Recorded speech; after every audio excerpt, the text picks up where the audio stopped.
I have even had to resort to the handbook. Here it is. Because there's a button here that says ASC off. Now, chapter 4, verse 56. And lo, an operation noise may be emitted from the engine compartment in the following situations. The sound is associated with checking the operations of the ASC. At this time, you may feel a shock from the brake pedal. Sufficient driving force and steering performance as the vehicle turns while pressing the acceleration pedal. Who writes this? If you push this one, I don't understand. Oh no, wait, no, look. I see. This is to tell it whether we're driving on tarmac or gravel or snow. So, both these cars are complicated. Both are Japanese. Both have 4 seats. Both have turbos. Both have 4-wheel drive. Both were born in the world of rallying. Both will get from 0 to 60 in under 5 seconds, and both have a top speed of 155. So, to try and split them up a bit, I've devised a simple test involving a small group of rally enthusiasts. Now, I know it's not very realistic. I mean, this one on the end, for example, is a girl. Rally enthusiasts in true life have no concept of that. Anyway, this is what I have in mind. Anyone who's seen rallying on the television will know that the spectators like to get as close as possible to the action.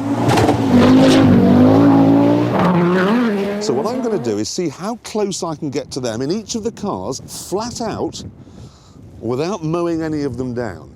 Okay, Mitsubishi first. I've had a 14-year-old set up all the computers for me. So let's see what's what.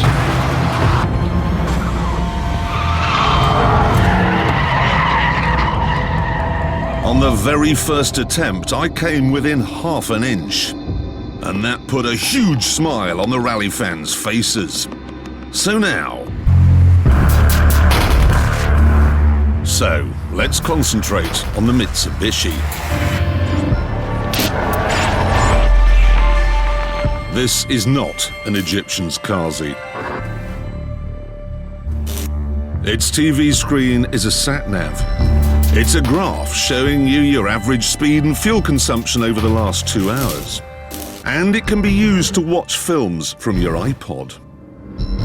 But don't think this car is aimed at an audience which isn't old enough to drive yet.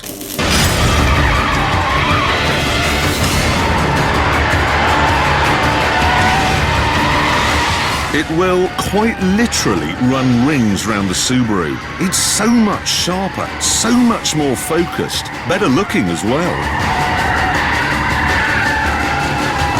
And the engine in this FQ360 model is such a tower of power, it can keep all 4 wheels spinning endlessly.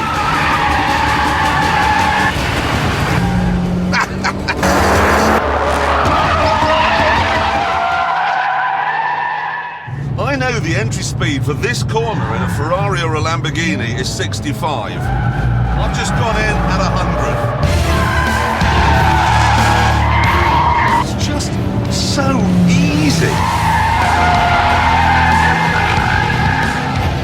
It is genuinely incredible, and I do mean that. There is no car that handles like this one. Even if you have a crash, it'll still keep going. I thought it would be impossible to make a 4-door saloon more exciting than the old Evo 9, but with the 10, they have. See what I mean? James May never exploded in that film. Nothing. Didn't get lost. Just cars. Wasn't late. Just 2 cars. So, Yeah. that's sorted it out then. This is the one to buy. Oh no, you'd have to be drunk and mad to buy this. Oh God. No, seriously, okay? It's brilliant on the track. Unlike old Evos, it's also quite comfortable on the road, and you don't have to service it every 700 yards. Yeah. But instead of a fuel tank, they've fitted a pipette. I've actually worked this out, that if you drive flat out, you'll empty the tank in 48 miles. So what I'd do is buy this one, which is the less powerful version. Sorry, less powerful. Less powerful. Is there a doctor in here? No, really, bear with me, OK? This has got 300 horsepower rather than 360, so you go further on a tank, OK? It's got a 6-speed gearbox, not 5.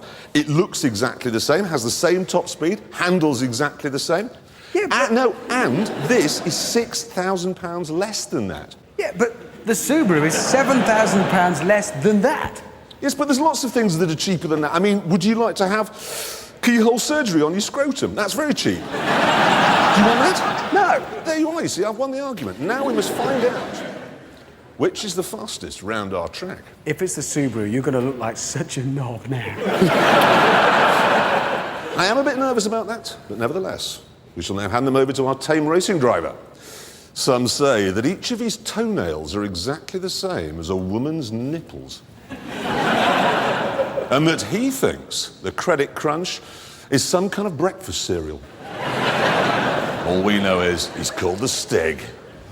Now the Evo. What's he doing? Oh, he's ready, and he's off! There we go! Now, for fairness, we're using the less powerful model, has the same 300 horsepower as the Subaru. Obviously, of course, the Evo's better, as I've said. Through the first corner, taking it quite wide, but it is looking good. And of course, unlike the Impreza, this doesn't resemble a smashed buttock. Chicago was very neat. Hammerhead. Subaru wasn't very good here. Can the Evo do better? Look at that, he's bang on the lines. That is stunning. Tidier, on the correct line, a little drift toward the exit. Okay, he's really cracking that 2-litre turbocharged engine now through the follow-through. Come on, Stig, quicker! Hurry up! Second to last corner. Stig's hands all over the wheel like a crazed Japanese robot. Through Gambon, 4-wheel drift, and across the line. Oh no, it's all smudged. No, you did that. No, I didn't. You Look, did. It's just can't read it. No, you've smudged it. I think what it says, yes, it won 17-1, ladies and gentlemen. No, it didn't. Yes, it did. It never yes, says. it What did. did it say? 2. 122. It's 128, 2. 122. Yeah. It's slower than the Subaru. The Subaru is faster. It isn't. No, it is. It isn't. It just is. The time. It isn't. So I'm saying this. You're wrong. It just is. No, it isn't.